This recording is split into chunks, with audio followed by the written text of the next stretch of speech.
I'm being creative. It's garbage. Oh, hi there. My name is Prostetnik Vogon Jeffs, and in this video I'm going to be talking about the 2024 action comedy film Jackpot. It's a Paul Feig movie, and it's not Bridesmaids, which means it's, well, it's not good. Oh my god, words can't describe how incredibly not good it is. Actually, that's not true. I can describe how bad it is with one word. Aquafina. It's so bad, John Cena wishes you couldn't see him in it. It's so bad, Simu Liu is the villain. Can we please stop doing this? Can we please stop casting Simu Liu as a bad guy? He can't pull it off. No one is buying it. Or watching it, for that matter. Enough! It's cringe incarnate. Let's get into it.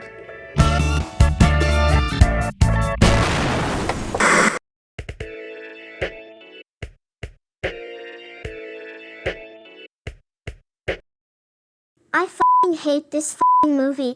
So apparently this movie started development using the title Grand Death Lotto back in 2023, which, let's be honest here, is a way better title than Jackpot. Although the latter is a much more appropriate title for something as bland and boring as what we have here. And I'm not going to harp on this too much throughout the video. And I don't want to mansplain. It's just that When people complain about things like DEI or box-checking media or garbage that's generated for quote-unquote modern audiences, this is what they're talking about. This is the kind of movie you're going to get. let's go pee standing up and make more money than our female counterparts, am I right? I mean, how do you take a concept like this, a citywide Hunger Games for lottery winners, and turn it into the most banal, sackless, unenjoyable, derivative piece of imaginable? 2 words. Amazon Studios. This movie is terrible, and I'm going to spoil the shit out of it. All right.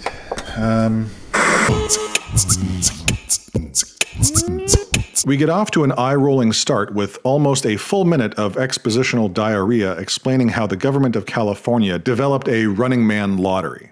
Everyone was desperate for money, and knowing that California is full of murderous lunatics just looking for an excuse to indulge in a bit of the old ultra-violence, they created the California Grand Lottery. All you have to do is kill the winner before sundown, and you can legally take their jackpot. Oh, but no guns allowed.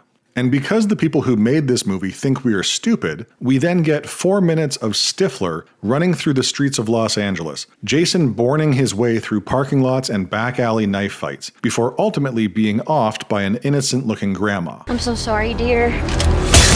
Right. Anyway, armed GLN guards storm the house and escort in...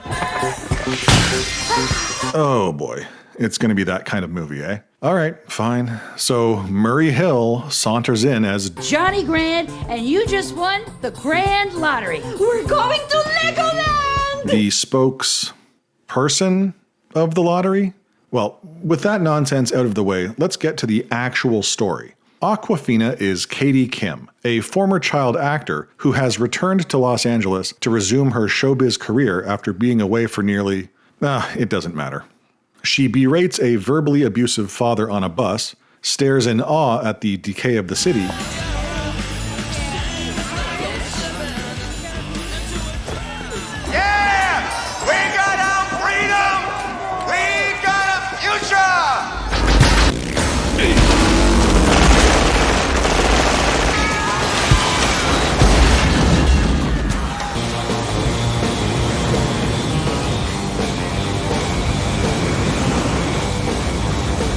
and gets robbed by a sweet old lady Oh, the Golden Girl bitch stole my watch! before arriving at her Airbnb rental. She's greeted by her host, Ta-da! Shadi, a fellow actor, and Shadi's boyfriend, DJ, a DJ, who gets to do something all of us have wanted to do for a very long time. Oh! After waking up under a ceiling dripping with feces, Katie rents some horrific clothes from Shadi and heads to her first audition. She gets some incredibly convenient information about Machine Gun Kelly's panic room, I actually installed Machine Gun Kelly's panic room. which, surprise, surprise, will be relevant later in the story. Alright, well, after arriving at the audition, Katie dumps a ton of exposition about how she's been in Michigan looking after her dying mother.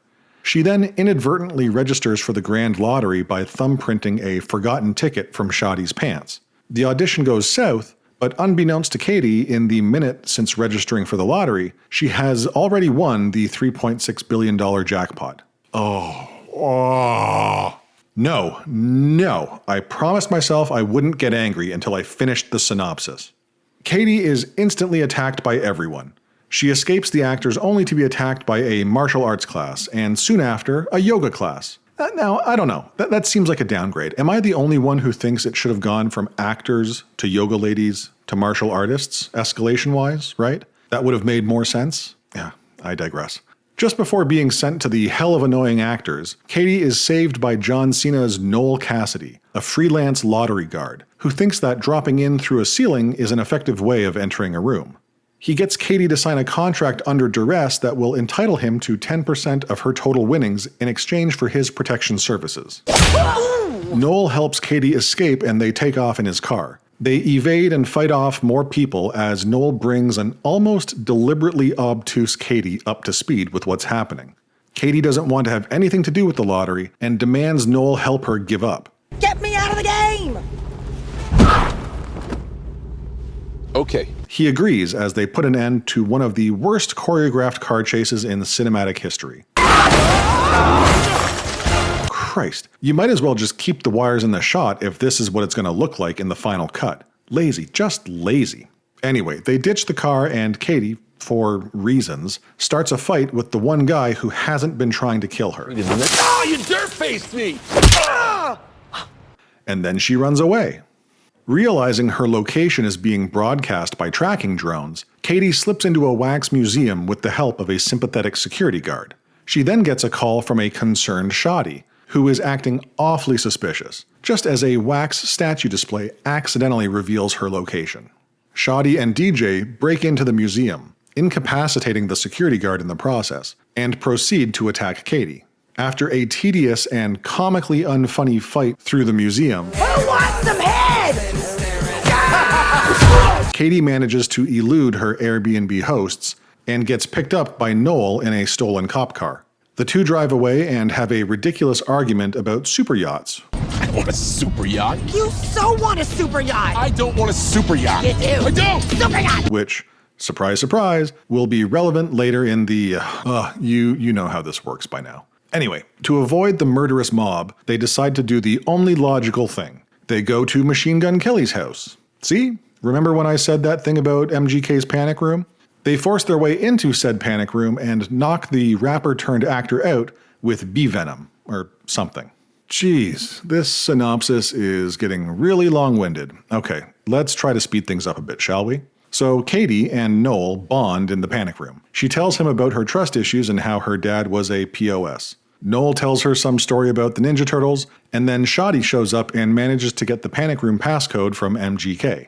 Backed into a corner, Noel tells Simu Liu's Lewis... Noel calls Simu Liu's Lewis Simu Liu's Lewis Lewis. Backed into a corner, Noel calls Simu Liu's Lewis a former... Fucking Christ. Okay. Backed into a corner, Noel calls Simu Liu's Lewis a former mercenary colleague who executes a phone strike. While the mob outside of the panic room is distracted, Noel and Katie escape and get rescued by the Lewis Protection Agency. Katie and Noel arrive at LPA headquarters, where Lewis convinces Katie to give up on giving up the lottery. His team will protect her in exchange for 30% of the winnings. Katie is reluctant at first, but negotiates for Noel to receive 30% of the 30% going to the LPA. She and Noel get patched up by the LPA medical team, and Noel reveals how he bailed on his mercenary unit when he found out they weren't the good guys. It resulted in the deaths of his fellow mercenaries, save for Lewis. Katie bonds with Noel by reiterating how her dad was a POS, and Lewis wants to move Katie to a safer location. So she gets a prosthetic face makeover to look like a cross between Egg Shen and Lo Pan. Now, this really pisses me off to no end. Noel is suspicious of Lewis's plan and believes they are being set up. He thinks Lewis is killing his clients in order to claim their lottery winnings. So Katie and Noel sabotage the LPA plan so that Katie can escape. She steals a decoy car and heads for the Grapevine, the boundary of the Grand Lottery. She plans on giving up the prize money, but just as she's nearing the boundary, Lewis calls. He's got Noel and is threatening to kill him unless Katie turns around and surrenders. Lewis lures Katie to an abandoned theater, using Noel as bait. Oh, and he also decides that this would be the best time to reveal that he's an even bigger asshole than everyone thought. Noel wasn't responsible for the deaths of his fellow mercenaries, it was Lewis. He was just being a greedy little prick. Anywho, Katie shows up and threatens to off herself so that Lewis can't get the money. Then she kicks him off of a stage. Problem solved. Except not really. Katie was live streaming her confrontation with Lewis, and now everyone knows where she is. With less than 15 minutes to go before winning the jackpot, everyone manages to get to the abandoned theater for a lackluster burly brawl. Katie climbs the stage set and Lewis follows. They scuffle on some scaffolding, and just as Katie is about to fall to her death, she reveals that she's removed the pins from some mini grenades Lewis had hidden in his coat pocket. Bullshit. Absolute cringe trope bullshit. Katie falls from the scaffolding, but is rescued at the last minute by some of her fans. Katie and Noel celebrate her winning the lottery, and Katie, for no f***ing reason, decides to give Noel 50% of the money. Johnny Grand shows up again, obviously, and then 6 months later we get to see how Katie and Noel have used their money to start a bunch of shitty businesses. The end. Oh, but Prostetnik, you interject. What about the super yachts you were talking about earlier in the video? You said that— Listen, shut up. I know what I said. This stupid movie decided to make a callback to an earlier scene in one of the not one, not two, but 3 secret end credit scenes. The fucking balls on these people. Or lack thereof. Even Marvel doesn't pull this kind of crap. Maybe 2 scenes, maybe, but 3? In the middle of an eye-straining end credits blooper reel? What is happening? Why are you doing this to us? Right, so this is where I would normally try to come up with some positives. Are you serious? But we're not going to do that. Not on this one. Let's just keep moving it along. Come on, let's go.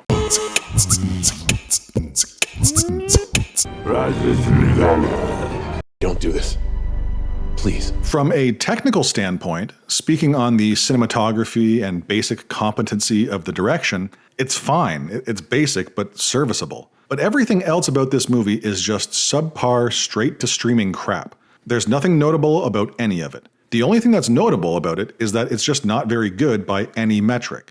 And if we're talking about the director's ability to extract entertaining and comedic performances from the cast, it's downright awful. And other than a mildly intriguing concept, we've seen all of this before. The jokes are trite and predictable, when they're even present. The performances are phoned in, the costume design and set pieces are so bland it hurts. The only thing novel about this movie is how uncharacteristically uncharismatic John Cena is. I don't deserve this negativity, you know. The only thing that's consistent about this movie is how consistently bad it is. That and the preponderance of things being thrown and sticking into objects they shouldn't be able to stick into. I mean, apparently a few years from now, knives will be able to penetrate any surface imaginable. I guess this might have been a running gag, but if that's the case, it was executed so poorly that it just comes across as lazy or accidental. A competent team could have built this up throughout the movie.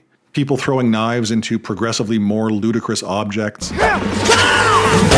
until someone would have to acknowledge it in some kind of meta moment. But no.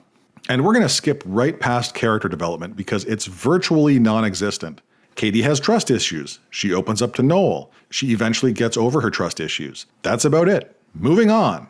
At least we got plot development. It's ridiculous and poorly constructed, but it's there. Katie and Noel do go through a series of increasingly dangerous scenarios, but Katie's role as an actor, a talent that she uses at the beginning of the movie to scorn an out-of-place Adam Ray, is underutilized throughout the entire movie. It's basically the skill she uses to get the upper hand on Lewis in the final act, but by that point, we've all but forgotten that she's capable of it. Nope, not buying it.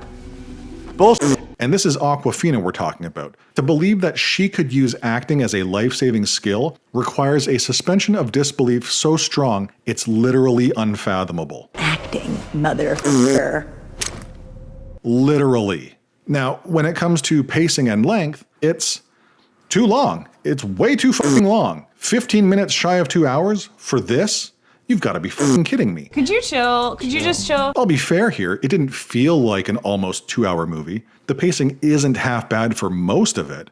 But the scene in MGK's panic room and the scene at LPA headquarters, you know, the scenes where we're forced to watch a former rapper and a former wrestler emote, yeah, those felt like an eternity. Wrestlers and YouTubers are movie stars now.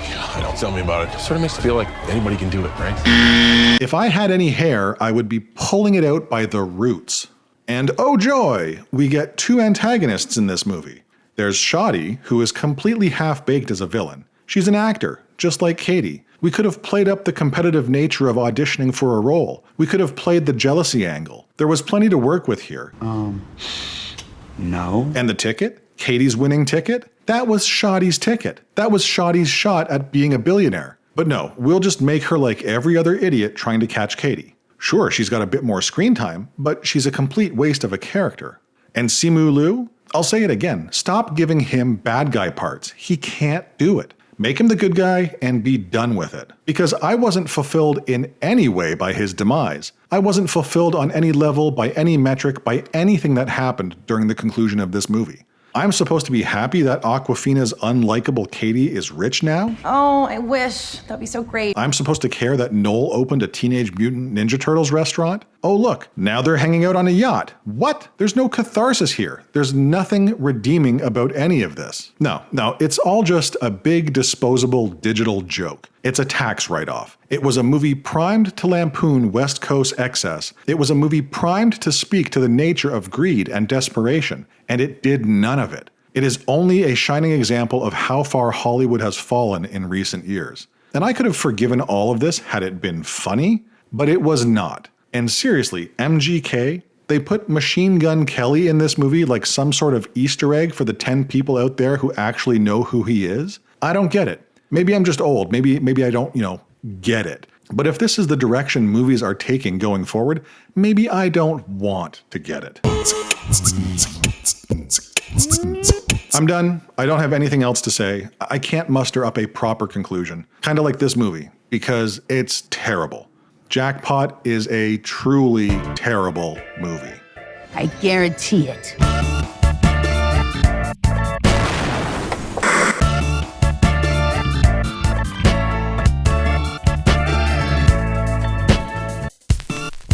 Don't forget to like and subscribe.